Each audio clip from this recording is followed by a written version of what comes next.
Hi friends, welcome to our channel. ఈరోజు easy breakfast with పల్లి చట్నీ ఎట్లా తీసుకోవాలో చూద్దాం.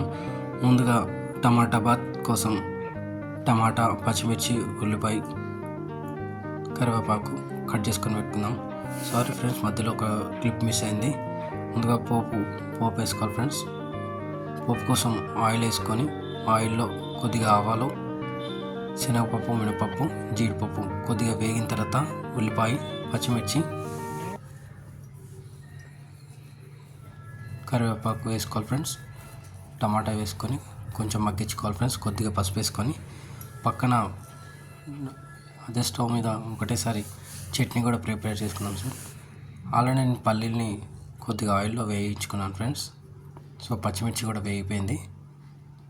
సో ఇప్పుడు మన టమాటా బాత్ ఏంటంటే టమాటాలో అనేది కొంచెం మెత్తగా ఉడకాలి ఫ్రెండ్స్. ఇప్పుడు చట్నీ కోసం చల్లారిన తర్వాత పల్లీలు, కొద్దిగా పుట్నాలు యాడ్ చేసుకోవాలి ఫ్రెండ్స్. సో ఇది మన పువ్వు వేడి అయిన తర్వాత దాంట్లో రవ్వ కూడా వేసి నేను రవ్వతోనే వేయించుతున్నాను ఫ్రెండ్స్, ఎందుకంటే మనకు తొందరగా అయిపోవడానికి. సో రవ్వతో పాటే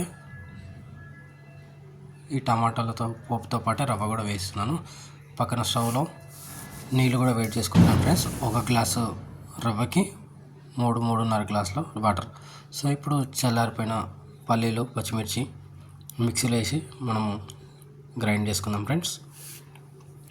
సో ఇవి ఏంటంటే కొన్ని పుట్నాలు వేసుకోవాలి. దీనికి తగినంత ఒక స్పూన్ అంత ఉప్పు వేసుకొని మెత్తగా గ్రైండ్ చేసుకుందాం ఫ్రెండ్స్. చూడండి, బాగా మెత్తగా గ్రైండ్ చేసుకున్నాము. సో ఇదేంటంటే తర్వాత పోపు పెట్టుకుందాం ఫ్రెండ్స్. వీటిని చూడండి, రవ్వ అనేది పోపుతో పాటు బాగా వేగింది, నీళ్ళు కూడా మసలినాయి ఫ్రెండ్స్. సో ఇప్పుడు వాటర్ అనేది ఈ ఉప్మాలో యాడ్ చేసుకుందాం. సో వేడి వాటర్ కాబట్టి ఉప్మా అనేది గడ్డలు కట్టదు ఫ్రెండ్స్. నార్మల్గా రవ్వ పైనుంచి వేస్తే మాత్రం గడ్డలు కడుతుంది. సో ఆయిల్ అనేది కొంచెం ఎక్కువ తీసుకోండి, సో స్మూత్గా ఉంటుంది అనమాట. చూడండి, ఒకసారి కలిపేసుకొని మంట అనేది చూడండి ఫ్రెండ్స్, ఎక్కడ గడ్డలు లేవు. సో రవ్వ బాగా వేగిన తర్వాత కొద్దిగా నూనె ఉంటే ఇలాగ ఉంటుంది ఫ్రెండ్స్, లేదంటే రవ్వ గడ్డలు అయిపోతుంది ఫ్రెండ్స్. చూడండి, ఒకసారి బాగా కలిపేసుకొని మంట మీడియం ఫ్లేమ్లో చిన్న మంట మీద పెట్టుకొని మనం మూత పెట్టి ఒక 5-10 నిమిషాలు ఉడికించుకుందాం ఫ్రెండ్స్. చూడండి, ఇప్పుడు మంట మీడియం ఫ్లేమ్లో పెట్టుకొని చిన్న మంట మీద పెట్టుకొని మూత పెట్టి ఉడికించుకున్నాం ఫ్రెండ్స్. అంతలోపు ఇప్పుడు మనం చట్నీ పోపు వేసుకున్నాం ఫ్రెండ్స్. చట్నీ పోపుకి ఏం లేదు, చాలా సింపుల్గా చేస్తున్నాను.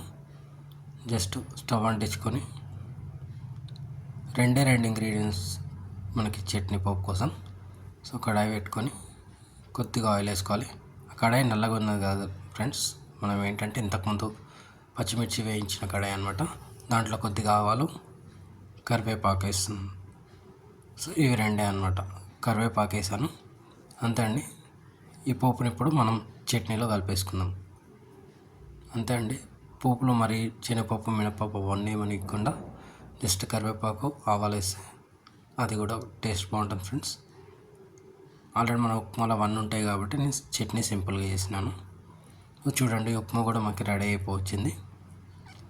సో చిన్న మంట మీద పెడితే ఏంటంటే ఆ ఉప్మా అనేది బాగా ఉడుకుతుందన్నమాట. సో మనకు ఉప్మా ఎలా కావాలంటే గిన్నెకి అంటుకోకుండా ఆయిల్ సపరేట్ అయ్యేంత వరకు కొంచెం ఉప్పు తీసుకొని చూడండి ఫ్రెండ్స్, రెడీ అయిపోయింది లాస్ట్కి ఉప్మా. చూసారు, ఒకటేసారి 2 స్టవ్ మీద ఒక పక్క ఉప్మా, ఒక పక్క చట్నీ రెడీ అయిపోయింది.